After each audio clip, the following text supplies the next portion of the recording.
Hello and welcome to Movie Joust. My name is Jesse Nussman, a film critic living here in Atlanta, Georgia, and with me on the other line, fellow Atlanta film critics Josh Sewell and Jason Evans. Guys, this is like the third time we've tried to record this episode this morning. If you can hear again. frustration in my voice, this is like we've gotten like 15 minutes into these episodes and then they crash or something like that. All the spontaneity of the opening is gone. We were doing this. It feels like Groundhog Day. Yes, exactly. So, You guys, so is it a surprise that I'm still here? It was nominated for Best Picture. I asked for the third time. Yes, for the third time, we're talking about the Brazilian movie I'm Still Here that none of us have seen, but apparently is really good.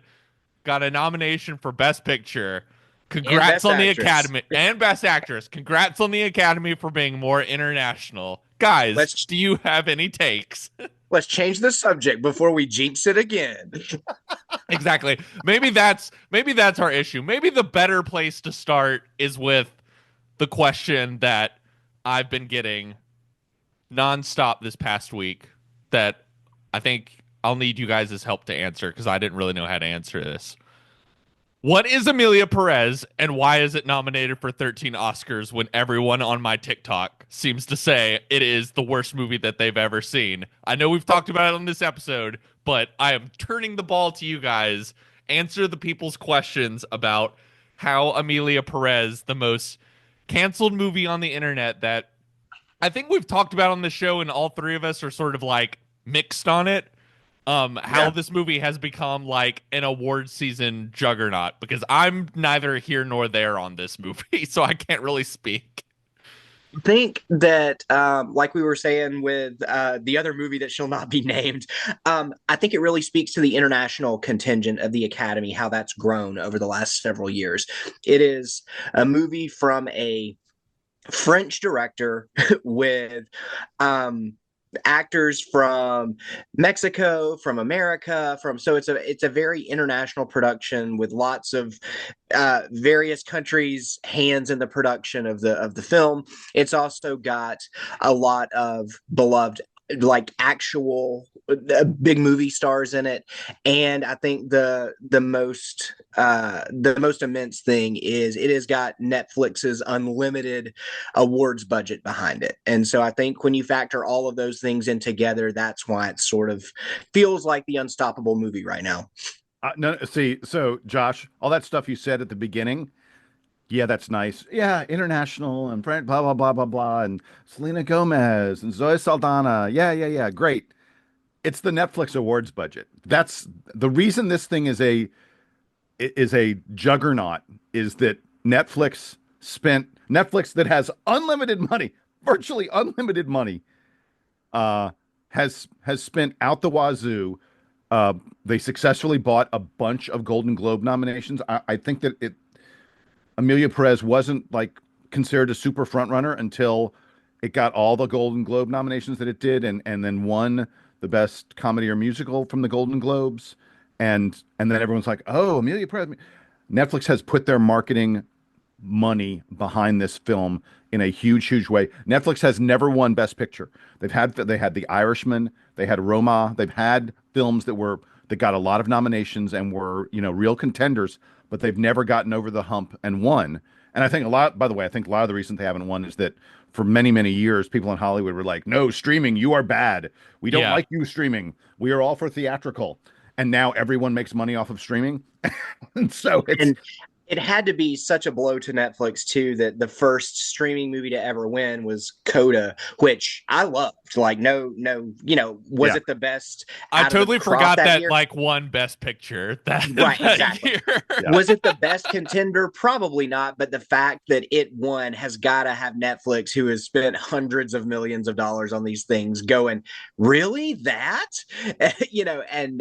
So it feels like they've really sort of stepped up their game even more. Like, no, we are doing this, and it remains to be seen if that's going to happen this year. So, well, I'm also not. I'm gonna try and step lightly when I say this, because I'm typically not the person to make this point, but I do think there's also a little bit of Hollywood liberal lip service at play Yeah. with this movie of Yep, like %. I think regardless of what people on your Facebook or your TikTok, is TikTok still around? I don't really know. Are saying about Emilia Perez and what it has to say about trans identity or cartel violence or whether or not people are pronouncing Spanish words correctly, as I learned from my girlfriend a couple nights ago when we rewatched it. Like I think there's something in the Academy trying, this, I it just seems like a movie that maybe like a lot of the love for it is like wanting in this current political climate wanting to award a international movie from a beloved international filmmaker. I know Jacques Audiard is not big here in the United States, but is a huge deal over in like France and Europe. And award a movie that's, about trans identity on paper and has a trans star at the center of it. Do you guys think I'm being a little too crazy and sort of red pilled with that comment? Because that's, other than sort of like how much better this movie has been received like over in Europe, the kind of the only other justification I can give is like as you guys said, Netflix putting this movie in front of a lot of people and it fitting a kind of checkbox of like, sometimes you got to think of the Oscars as like, what's the movie Hollywood wants to be known for, or like wants to show as like, this is us at our best, or like this is our values, and so on and so forth. And maybe that has something to play with sort of all the love for this movie. So I would say, first of all, you need look no further than the nominations that the film The Apprentice got in both Best Actor and Best Supporting Actor for Sebastian Stan and Jeremy Strong. Those nominations are another sign of Hollywood sort of wanting to say, "Hey, Trump world, we still have a voice." And I think Emilia Perez, I think you're absolutely right that there's a lot of that in there. That said, I'll go ahead and make the bold prediction. I think Emilia Perez is not going to win Best Picture. Interesting. Nominations does not equal wins. I mean, we've seen films that got 10 plus nominations come away with nothing. And I'm not saying Emilia Perez is going to get nothing, but I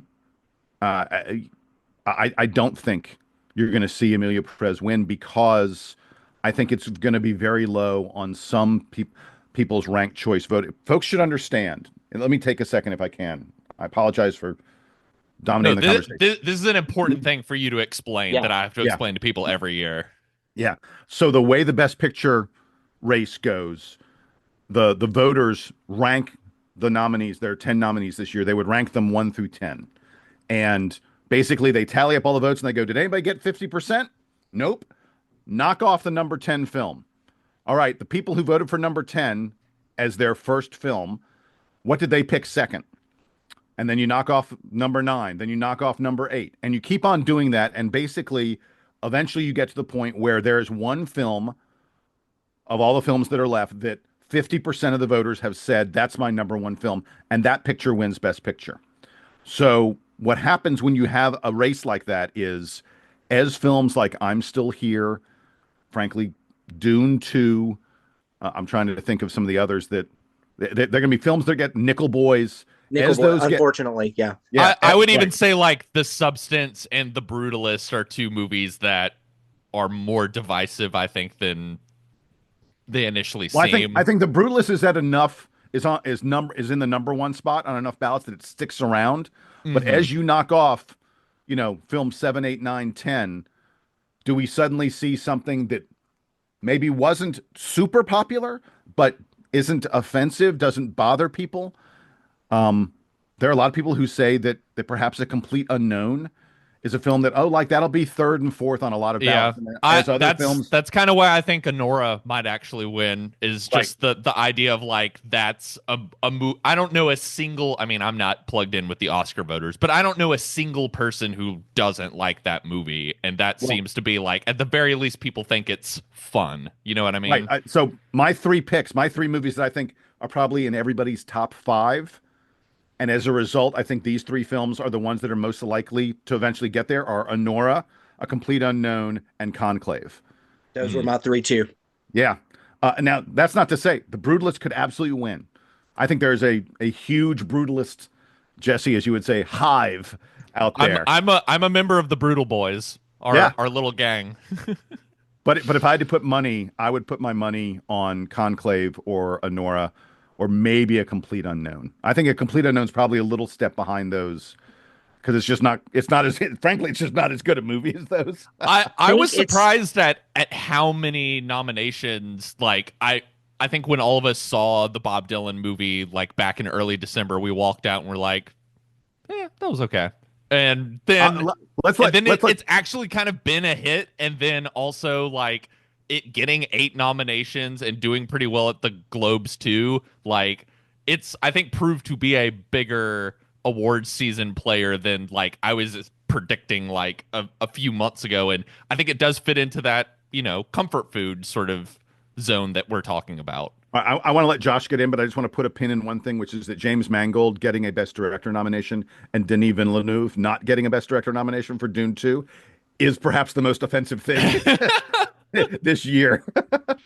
You kind of went where I was going to go, which is I think that that Mangold getting into Best Director and all three major performances from the film getting acting and supporting nominations really speaks to maybe the sleeper power this movie has. Now, are they, is Monica Barbaro or Edward Norton going to win? No, they're not. But the fact that enough people liked the movie enough that those names maybe took rank over some other names that were being thrown about, like Clarence Macklin and Sing Sing for supporting. Feels like he kind of got left off at the expense of some of these other actors, possibly Norton. I don't know. But I think that really speaks to what we're saying about the rank choice. Like, is somebody out there banging the drum for Complete Unknown as the film of the year? No, but it could easily be, a 3, 4. And, when you take the most divisive movies away, those are the ones kind of left standing, which is why I'm with Jason. Do I think that Netflix can buy every nomination under the sun for Emilia Pérez? Absolutely. But, in Best Picture, it's going to be a lot of people's number 1, but it's also going to be a lot of people's number 10. And so I think when you have like a love it or hate it movie, it tends to not do as well. Now, I feel like it's a shoe in for Best International, but Flow. Yeah, hey, Team Flow, I'm with you. But as far as sending a message, I totally agree. But one of our colleagues, I was reading something he wrote the other day. It's very much in the tradition of Hollywood patting itself on the back, but with the complete wrong example of how to do that. It's like, look how anti or not racist we are with Green Book and Crash. And look, Driving Miss Daisy is our pick in the same year as Do the Right Thing, which got no nominations. Mm-hmm. So I think it's I heard somebody else say that it's like a cat wanting your approval, but they do it by dropping a dead bird on your bed. So you're like, the thought is there, but maybe give me a different. Oh, that's awesome, man. The French are going to be so mad at you, Josh. I'm sorry. Jason, I didn't say it. Many people are saying. Jason, I can't see whatever you put into the chat, but you just talk about whatever you were going to mention. So I was going to say, making predictions, trying to figure out how the voting is going to go is one thing. I think the money, it's always fascinating to me to follow the money. What are people actually, because you can wager on this stuff. There are tons of both offshore and international casinos and all that. Yeah, I don't know the whole shady game of how it works, but there's most assuredly a way to take a buck out of your wallet and make a wager on this stuff. And I think, to me, that the tracking where the money is speaks volumes. And The Brutalist is a favorite over Emilia Pérez to win Best Picture. Let's go. The Brutalist is about even money. Emilia Pérez is about 3 or 4 to 1. Conclave is next at about 4 or 5 to 1, and then Anora at 5 or 6 to 1. And then when you get to like Complete Unknown and Wicked, you get into the 15 to 21 kind of range. I want to mention we haven't mentioned Wicked yet. I think Wicked's not going to win very many awards, partially because everyone's like, "Oh, part 2 is coming." Same way they did with the Lord of the Rings films. Do you think that's kind of factoring into the Dune thing? Even though I've heard from a lot of people of like Dune 3, whatever it's going to be, is probably going to be weird and divisive based off the book that he's going to be pulling from. But do you sense that there's kind of a similar thing of like, well, we need to wait until he completes his trilogy or something like that? I mean, I think it's unfortunate if you subscribe to that because sometimes the third film, Return of the Jedi, isn't as good as the first Yeah. ones. We could cite numerous examples of this. And I think if a film is high quality just because it is a part 1 or a part 2 or whatever else it might be, you shouldn't overlook it. I think Dune 2, if you look through all these categories, is one of the more criminally overlooked films, out there this past year. I think it was clearly one of the 5 best movies, easily. Yeah. Yeah, I wonder if not just the only- spring release like hurt that and just Yeah. I don't know. Challengers. Oh my Oh God. yeah. I mean, if we're talking about like snubs and things we missed, like the idea that Challengers got totally shut out, even for score, is It like won- insane. It won the Golden Globe for Best Score. It doesn't even get a nomination. It's bonkers. It's insane. It dominated critics awards for score. Like it was the juggernaut in all the critics choices around the country, and then it doesn't even appear. It's bonkers. Do you guys think that was just like poor campaigning, or if it's maybe a No thing campaign. of like no campaign? Yeah, Amazon MGM put nothing into. I don't know why.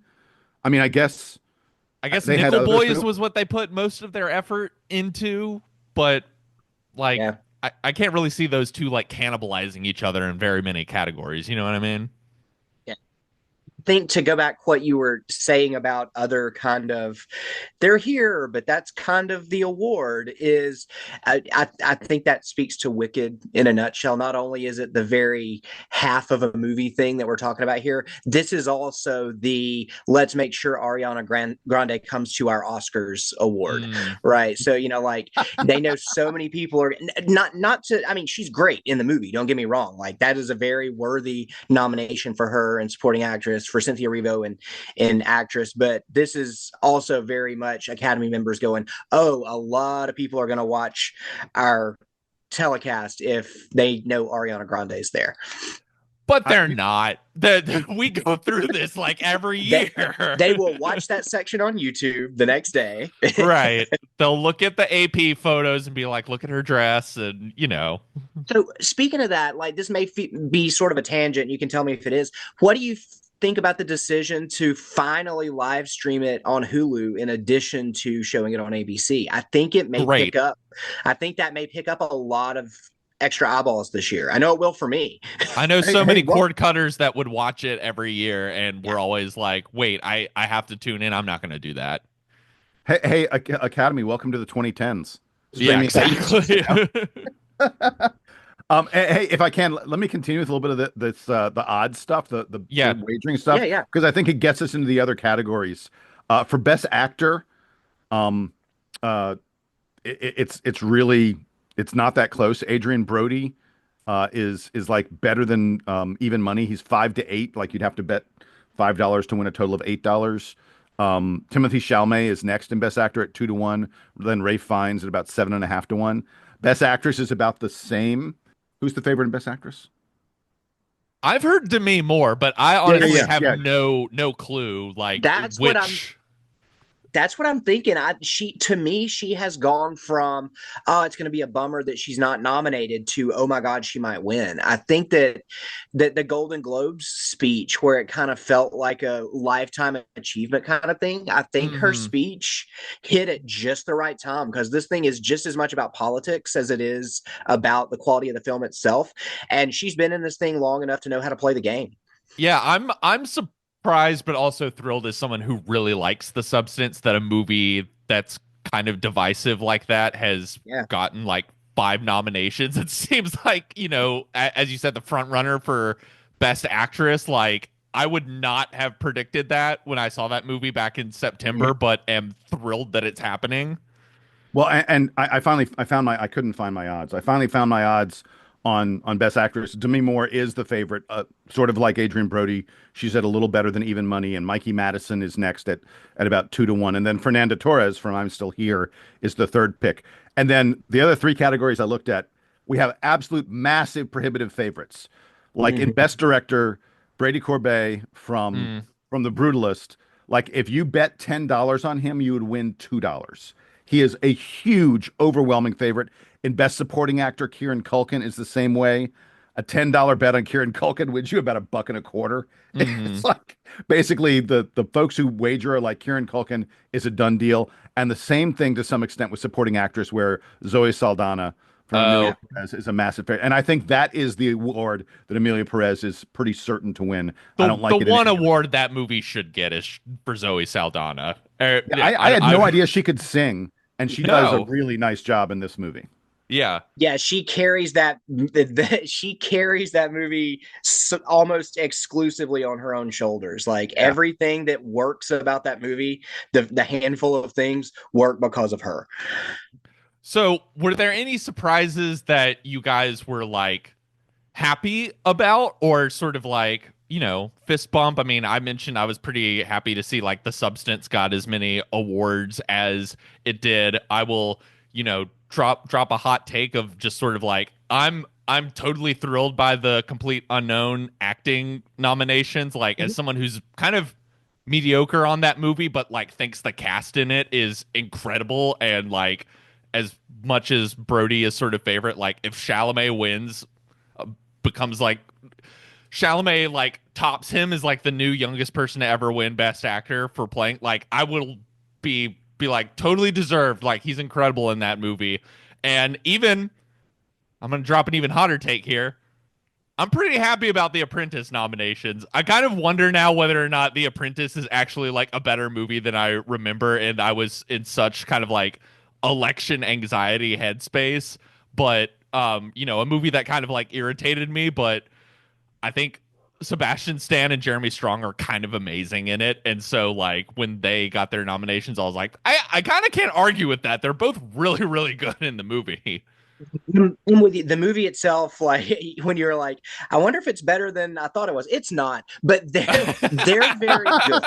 Like the fact, like I'm not mad at the Sebastian Stan nomination whatsoever. I know a lot of people were wishing it would have been for a different man Yeah. instead, Yeah. but this is a very, it's just right a slow pitch right over home plate for Hollywood to like flip the bird to the current political climate that it disagrees with, except for I guess Ambassador Gibson and Ambassador Stallone and Ambassador Voight. Is that who it is? But yeah. And so again, kind of like with Emilia Perez, like the reason the movie even works at all is because of Sebastian Stan and Jeremy Strong. The fact that you could play one of the history's biggest cartoon characters in a non-cartoonish way, that Hmm. you don't make him a caricature, that it doesn't feel like an SNL sketch, is a huge accomplishment. So yeah, I'm not mad at that at all. Well, and I'll say for Jeremy Strong, this just in, Jeremy Strong is an unbelievable actor. Yeah. Yeah. I mean, I kind of uh, feel like half of the love for him and Kieran Culkin in there are just sort of like Hollywood people being like, "Oh, we can nominate the Succession boys now." Of like, yeah, here's our exactly. opportunity. 100%. So, were there any other kind of Jason? I know you said you didn't see very many surprises, but are there any that snubs that you guys were particularly mad about, other than Denis Villeneuve or Trent Reznor and Atticus Ross not getting in for score, or any sort of surprises or nominations where you guys were like, "Oh, that movie did better than I was expecting, and I'm kind of thrilled by it." There's nothing that there was nothing that I looked at where I went, oh, this movie is, this movie that I really wanted to do well did well. Hmm. I think everything pretty much got what I expected it to get, and what they largely deserved in terms of the films that, other than Challengers and September 5th, both of which I think had negligible to nothing campaigns by Amazon and Paramount. And I think to me, maybe one of the stories of this year's Academy Awards is it's just a real bummer that the campaign and the push is such an essential part of getting these nominations. I wish that quality would speak more. I can't even begin to understand how Denis Villeneuve didn't get a nomination for Dune 2. I can't even begin to for Best Director. I can't even begin to understand how Challengers doesn't get a nomination for Best Song or Best Score. How did Wicked get a Best Score nomination when they basically used the score that's from the theatrical, the Broadway musical? I agree. I don't understand Isn't that. I it mean, Best maybe someone Original can. Score? Yeah, Isn't I it mean, Best maybe Original Guys, Score? What the they hell? changed 6 notes, guys, so it's new. I don't see what the problem is. This is offensive. And Challengers, where the Trent Reznor Atticus Ross score literally carries the film. There are entire moments of that movie where you are just tapping your feet and grooving to the music Mhm. of the score, which is Yeah. 100% original, and that doesn't get a nomination in Wicked. That's insane to me. So I think almost when they announced the score nominations, I became so incensed that I I couldn't even pay attention to the rest of what was going on. I think for me, along the campaign lines, it is just the overall underperformance of Sing Sing. I feel like Mm. I feel like A24 just ended up thinking of it as an afterthought because they put all their chips in on the Brutalist because it's Yeah. a capital F film, so it's what they wanted to go with.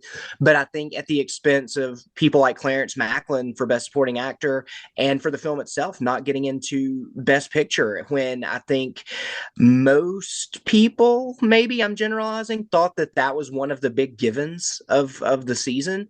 For Mhm. him to not appear at all, I think speaks to A24 going, oh, never mind, we got our guy over here. But aside from that, my biggest bummer was just no Marianne Jean Baptiste in Best Ah, Actress I for know. Hard Truths, and I know that's really snobby film critic take or whatever, but she's incredible in that film. And to make a character who on the surface is so abrasive and inherently unlikable, to give her pathos and to have you sort of root for her in spite of herself. Yeah, made her real. Yeah. Yeah, it's that's a big accomplishment, and I feel like because it wasn't flashy, it feels like the Academy just was like, we're gonna go chase the shinier thing over here. I will say, in terms of flashy, I actually like the fact, this is be a hot take, that Denzel Washington did not get a nomination for Gladiator 2 for Best Mm. Supporting Actor, Yeah. because so often we see our critic friend Matt Goldberg says Mhm. this all the time: best and most are not the same. Yeah. And Yeah. what Denzel Washington does in Gladiator 2 is most acting. He is just all over that damn screen, hamming it up left and right. And I'm not saying it's a bad performance, not by any I'd stretch. I'd argue he's the only thing in that movie I really like now months away from it. He makes it worth watching, but it is a most performance to me more than maybe a best performance. And and frankly, Denzel Washington, someone who's gotten many nominations and awards in the past, I think. I'm sure he has. He won for He's Glory. won Yeah. 2. Yeah, he's Yeah. won supporting and he's He's won won lead. two, and we can nominate him next year for the Spike Lee movie. You know what I There you mean? go. Yeah, Like exactly. When I this is think, far from his best performance, I would say. and I'll come at it from the other side of that as well, like even though we're saying the same thing, which is, the category is supporting, and when your actor is the one that the entire audience is going, no, we want the movie to be about him. Like, you're not really supporting as much as like wrestling it away from your vanilla ice cream lead. And so if your supporting is taking over the movie, that's not really supporting. you know Denzel's problem is he's too good. It's a good problem to have. Weirdly, I was explaining to someone at an aunt and uncle at dinner overnight. They were like, "Have you seen Gladiator 2? Like, we really like Denzel." And I was like, "Denzel's great. That's kind of the problem with that movie is you get to the end and you're like totally on Denzel's side, just like we need Absolutely. to burn this whole thing down." Yeah, And the burn movie's it like, down, man. "No, he's the villain." I've just got the nominations pulled up here, just to throw out some other ones. I thought very cool that Alien Romulus got visual effects nominations. I know you guys are not as big on the Alien series as I am, but a movie that I thought had some cool gross out moments. Thrilled by all the nominations that Nosferatu had. There was actually like a moment in the morning where I was like, is this going to happen? Is Count Orlok going to get in the best picture race? Just because that movie got like best cinematography, I mean, best costume design, best makeup. Um, I don't know. Do you guys have any others like that you're kind of like thrilled that got like some maybe just more nominations than expected? Like I know Josh, you mentioned kind of the disappointment with the Sing Sing thing. I think another important thing to bring up for our listeners is like Hollywood people, they're just as precious with their time as you are. And so like they're not even seeing as many movies as like the three of us are probably seeing. And I do think Sing Sing kind of coming up short is like A24 kind of dropped the ball with that movie. Like I've heard from so many people that are like, I hear it's good. It's the kind like I want a good feel good movie, but like it wasn't in theaters for very long, and then they were like I can't stream it anywhere, and Yeah. there hasn't been this sort of big push to sort of make that. I bet that movie would have been in best picture if they had like, you know, it got released in what, August, and then like put it up on a streamer in like October or November. But that's been a movie that from what I've heard has been like very hard for people to see. And I know a few folks that have just sort of given up on like, I guess I'll just see it on an airplane when it shows up. Like I can't find a way to see it. Yeah, I think a lot of the the weird thing about this year is that a lot of the movies that sound like homework, Hmm. so people don't want to watch them, actually aren't. And then the ones that are making it through are the homework or the after school specials. So it's sort of like the stuff that isn't that, but it sounds like it's getting ignored, while the actual thing that people kind of make fun of sometimes is the stuff getting through. I'll say, Jesse, to your question about something that surprised you in a pleasant kind of way. I, I didn't think it was very likely that The Wild Robot would get a Best Picture nomination, and it Mm. didn't. I happen to think The Wild Robot's one of the better animated films we've had in recent years. The fact that it got both a Best Score and a Best Sound, I Yeah. love that it got Best Yes, Sound because they really do a great job of absolutely. recreating.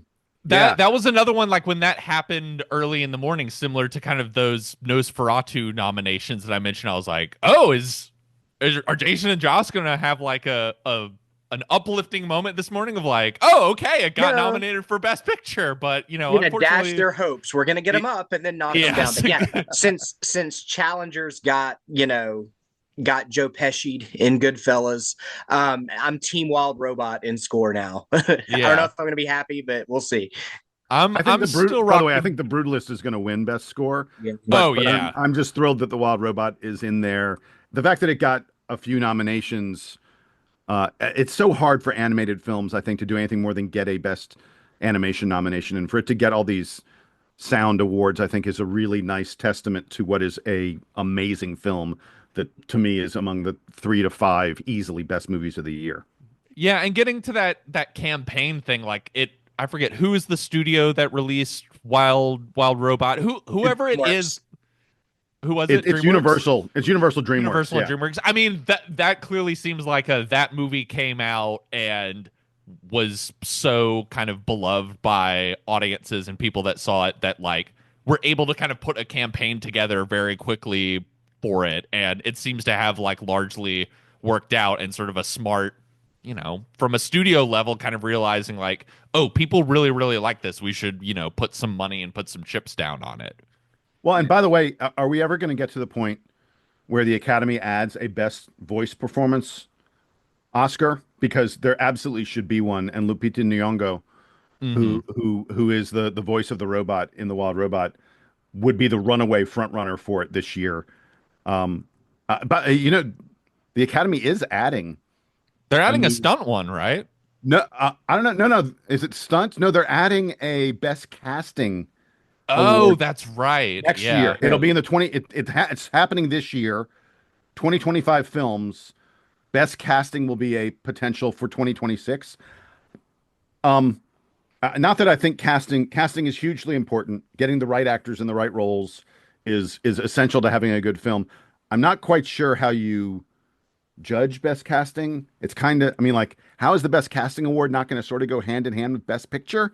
I'm not quite, I guess let maybe. let me try and make a case for that, or like a situation of like, I think this year a good movie that would have possibly, you know, I don't know I think, whether the Academy would put, but something like a Nora of like Sean Baker is someone who has a real talent for not only bringing in kind of like professional actors into his movie, but also like casting real people and incorporating them, or folks like the Safdies who, kind of do a similar thing and, make sort of these unusual casting choices that end up sort of playing out really well. Like that's, I think, where we could get an interesting conversation with casting, is like these directors that are able to sort of like fill out, and I'm putting too much emphasis on the director. There's great casting people right. out there, The but casting award's not going to go to the director. it's Going not to going to go go to the director. But like there's great sort of casting directors out there that do such a great job at sort of filling the margins and the edges with these like really unique, striking people. And I think that's where, a movie like Anora, I could see being a movie that would be like, if the casting award was this year, would like really benefit thinking outside of your main core group of characters, of this like very fun ensemble group of like real people and some like unknown actors that kind of get brought in to be sort of the larger world kind of around the movie, if that makes sense. Yeah, but we're still talking about the Oscars, though, where, like Jason was saying earlier, best equals most. So is this going to be a situation where best casting goes to like Ocean's 11, or Oh no. or the best the voice? Wes Anderson will just finally Yeah, win right. his Or Oscar, does but it'll be for like, you got everyone in Hollywood to be in your movie. right. A Or is plus. best voiceover, if we do get a voiceover Oscar, is it going to be like Chris Pratt because he does everything? So I'm all Dude, for. Garfield is not winning best voice work. I'm just saying that, never underestimate the Academy's power to disappoint you with puzzling choices. But so yeah, and I'm all for fresh blood and new categories and stuff. But is it one of those monkey's paw things? Yeah. Jesse, I will say that while you're making a great case for Honora, Honora is one of the leading Best Picture contenders. Yeah. Like Yeah. my point of best casting is, I think it's going to be hard for people to differentiate casting from just, oh, it had good actors in the movie. That's fair. Um, yeah, and so as a result, I feel like if we had a best casting category this year, my bet is The Brutalist, Honora, and Conclave would be the three Mm. leading contenders. Well, guess what? The three leading contend and A Complete Unknown. Yeah. I bet is those would be the leading casting contenders. Those are also the leading picture contenders. So that's why I kind of wish that they'd added a category. Because by the way, the best casting is the first category added since they added animation in 2001. Yeah. And it has been a long time since we added a new category. So they add best casting, and they still don't have stunts, and they still don't have voice work. And Insane. frankly, with the number of motion capture performances out there, um, voice work to me and stunts should have been there decades ago.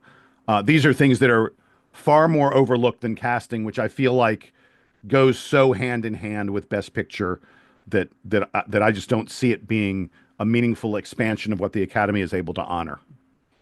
So let's kind of wrap up, unless you guys have any like huge major takes, with kind of like what would be the win, looking at these nominees, that would make you guys just most happy? Like, would have you like walking into work Monday feeling great about the world, just skipping on the street? I mean, to me, it would be Anora, which I thought was the best film of the year.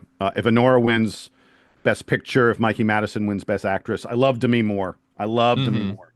I think Mikey Madison's performance is better. In fact, I think you could almost kind of a little bit make an argument that Demi Moore should be in supporting actress.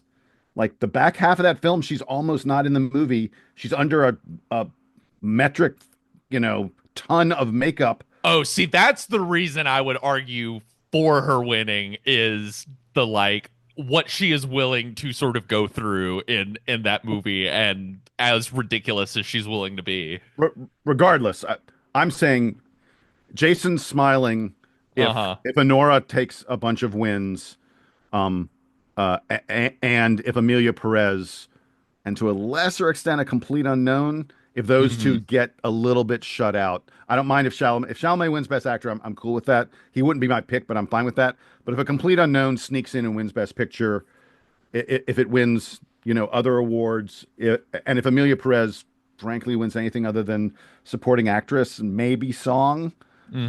then I'm gonna be like, what are we doing here?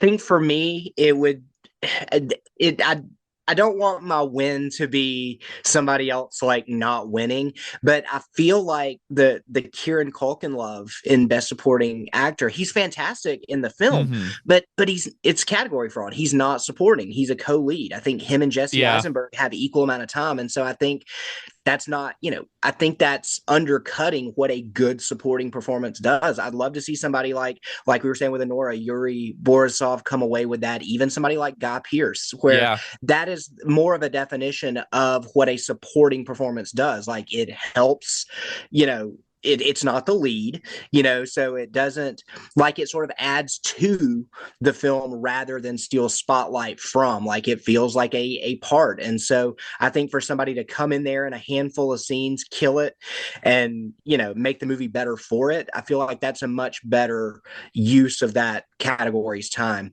Hey, But hey, then you've also go ahead, sorry. I was gonna say super quick. Are you guys?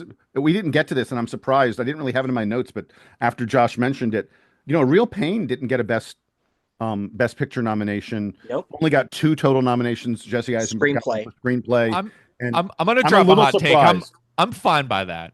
Yeah, me I, too. I I I like that movie. I have like nothing really like bad to say about that movie, but I think it got the two awards that I think it deserved to be, even though I totally agree with Josh that like the Kieran Culkin thing is one of those unfortunate like category fraud things where it's like, it's someone who's basically like the co-lead of the movie, like let's just run them in supporting basically. It's like when Viola Davis won, when Brad Pitt won, not that those weren't undeserved, but it basically like it's going to go to the person that just has like the most screen time of any of the Well, nominees. and I was gonna say in that category, I mean, like when you compare his screen time to Yuri Borisov, Ed Norton, Guy Pearce, and Jeremy Strong, it's no comparison. Yeah, yeah. I mean, it's totally like blows them out of the water. And like, I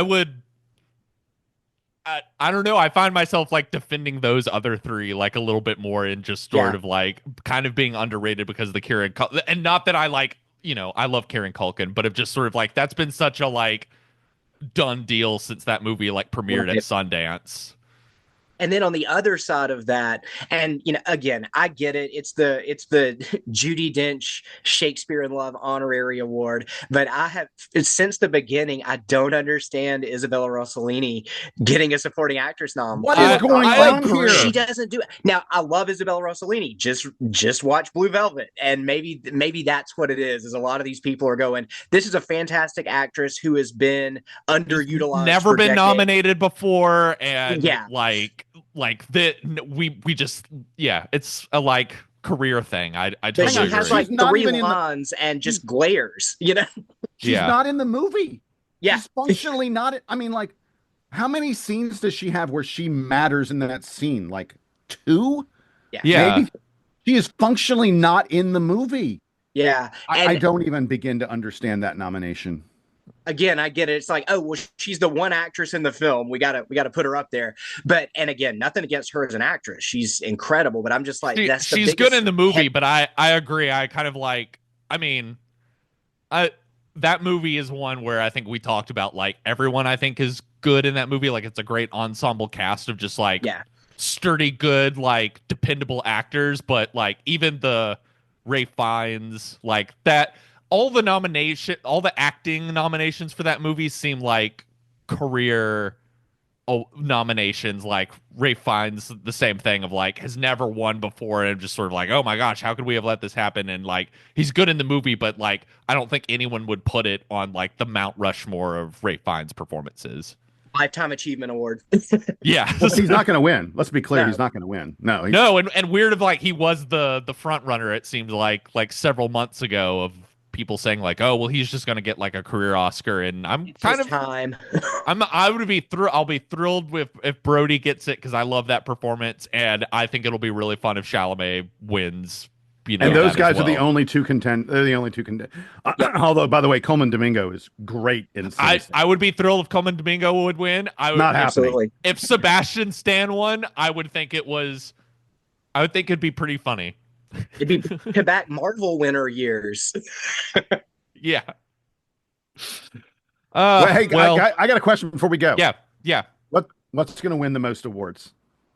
Emilia Pérez. Because really, you think so? Yeah, I think so. I think just because it's nominated for so much, like I don't know. I just kind of have a feeling it's coming, and this is going to be like one of those years where the movie that exists in the Hollywood bubble that maybe like the rest of the world, whether there be critics, whether they be general audiences, is kind of like, huh, really? Like I just have a feeling it's going to be one of those years. I bet with like the Brutalist, like that's how they'll give Brady Corbet like director and Brody actor, and like maybe it'll win like score or cinematography or something. And then I bet like Honora will, like Sean Baker will get a screenplay win or something, and that's how they'll like award those ones. And then like I don't know, I just have a sneak feeling in the back of my head that this is one of those Green Book, Coda, crash years where just sort of like we're gonna get the winner, and it's gonna be like, oh, huh, didn't wait, how did that happen? And it's just gonna really be that's an Emilia Pérez win. So you're saying Emilia Pérez is Yeah. going to win Best Picture? I think so. Oh, I just don't think it's going to happen. You know, the film, The Curious Case of Benjamin Button, got 13 nominations and only won 3 statues. And that's sort of that's the film. There've been several films that got 10 nominations and didn't win anything, including what's that? Irishman and Killers of the Flower Moon, right? Irishman, American Hustle, True Grit, and Gangs of New York Okay. are the films that got 10 nominations and didn't win anything. But when you get up to 13 nominations, I think the worst performer is Benjamin Button, that only won for art direction, makeup, and visual effects. By the way, really quick, Benjamin Button won visual effects over The Dark Knight and Iron Man. Yeah, that has not aged well. I'm kind of fine with that. I don't really come on, man. No, I mean, I think The Curious Case of Benjamin Button is like a super boring movie that's like my least favorite Fincher project, but like I kind of can't deny that like the visual effects in there are pretty like groundbreaking for what they are. I'm trying to look up like what the other movies are that have won 13 Oscars, like, just to give us an idea on like who else is in this same grouping with Emilia Pérez. It also looks 14 is the most. Yeah, 14 Yeah. is the most. It looks like the other 13 I nominees. know Gone with the Wind is Gone one. with the Wind, Lord of the Rings, it looks like Chicago. That hasn't aged well. Yeah. All About Come Eve. on, AP. All About Eve had 14 nominations. Okay, so that's still the most. Yeah. So actually, there have been 3 films, I believe, that had 14 nominations: All About Eve, Titanic, and La La Land. Mm-hmm. And they each won at least six awards. Titanic won 11. 11's a lot. Lord of the Rings: Return of the King also won 11. That's just a ton of Academy Awards in 1 year. Yeah. Cool. Yeah, I think Emilia Pérez is going to be like, it's either going to be a juggernaut or a, what were we worried about? Like it's either gonna like sweep, or it's gonna get like a song in international. And supporting. It's gonna win at least 1 or 2 because of Zoe Saldana and international. Yeah, I think international and supporting actress are in the bag for Emilia Pérez. Although, as I shouted very briefly, I think Flow is the best international film of the year. Same. Yeah. The fact that we're sitting here talking about Emilia Pérez as the eventual winner of Best Song is baffling to me. This, like, this has got to be like one of the worst. I mean, I think the best song category is pretty consistently like one of the worst categories at the Oscars, and I'm kind of glad that like that's the part of the telecast that they're not going to do is they're not going to do the say musical there's a reason they performances. cut it this year. Right, right. It's because like all the songs are like kind of bad. Yeah. Well, and frankly, the Emilia Perez song is like a fun performance. Like the music video is way better than the song itself. yeah. I mean, okay, so I found the other, ones that got 13 nominations. They also, we mentioned Gone with the Wind. Looks like From Here to Eternity, Mary Poppins, Who's Afraid of Virginia Woolf, Forrest Gump, Chicago, Benjamin Button, The Shape of Water, Oppenheimer. It looks like, or is Oppenheimer 10?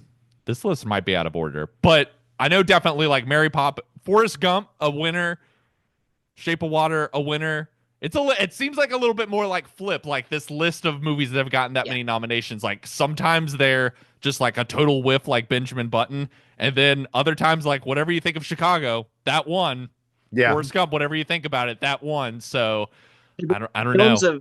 There are films of varying quality in that list, but I feel like Emilia Perez immediately goes to the bottom. Yeah. 100%. I think we can sum this up by saying if Emilia Perez wins Best Picture, all three of us will be very disappointed. Yeah. Not surprised. It's like your parents when you do something bad. It's like, I'm not mad. I'm just disappointed. Yes. And yet, I would not say it is anywhere close to the worst movie to have ever won Best Picture. Oh, I would say. Yeah. Yeah. It's still not a Crash or a Green Book, or like last year, like if you go back to like the 30s, there's like some movies in the 30s, like there's a movie called like Cimarron that's just like straight up racist. Like totally like uncomplicated. There's some like if you go back to like the very beginning in the 30s where you're just sort of like, oh, okay, you guys were just sort of like dazzled by like something that like, whoa, this movie covers like 20 years of history, and you're like, yeah, but not very interestingly. You guys are not very impressed well that someone did this. Well, guys, it's been a pleasure as always. You think next week you want to talk about The Brutalist? Let's do it. I'm all in, baby. All right, next week Brutal we'll break down Brady Corbet's The Brutalist. I'm actually going to go see it a second time today with all the other Brutal boys. Are you seeing it in IMAX? Wait, are you seeing it in IMAX? I want to, but I have to like run some other errands. This is like really entertaining podcast content, me talking about the errands that I have to run today. But the answer is no. It's like the IMAX theaters are like not near where I have to be today, and for time reasons and da da da da da. So no, I'll be seeing it at a normal theater. But yeah, I still can't believe that they made that film on that budget. We'll that's insane. We'll save it for next week, So, but yeah. it is kind of incredible. All right. Bye, guys. See you, man.